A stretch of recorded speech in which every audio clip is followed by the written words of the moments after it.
As citizens and Indians, we are citizens of the world's largest democracy, which our country is.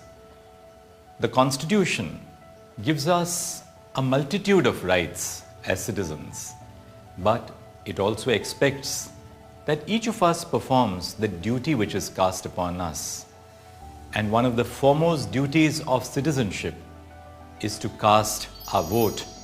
In a constitutional democracy, the government is a government of the people, by the people, and for the people. And we call it that because of the fact that each of us has a participatory role in electing the government. When I was young and I crossed the age of eligibility to vote, I remember the excitement in my heart that for the first time I would be queuing up at the polling booth and exercising my franchise. Getting that dot on the finger when I voted aroused tremendous feelings of patriotism and association with the nation and me.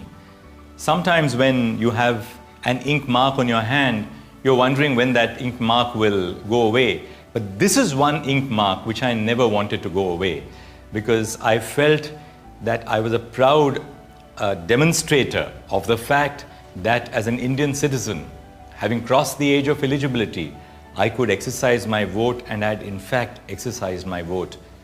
So the day of election has always aroused wonderful feelings. The feeling that though I may be one in this big line of people who have come to vote, each of us counts as the same citizen with the same value.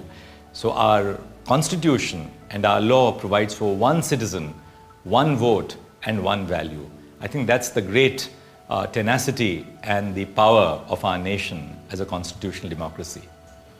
When I became a lawyer and I had to run around in search of work in different places, both in Mumbai and outside, I was always worried that I should not be missing that one important day when I have to cast my vote. And I never missed that duty and obligation which is cast on me as an Indian citizen. So likewise, I would request every one of you, please do not miss this opportunity to vote responsibly as citizens of our great motherland. 5 minutes every 5 years for our nation. It's doable, isn't it? Let's vote with pride. My vote, my voice.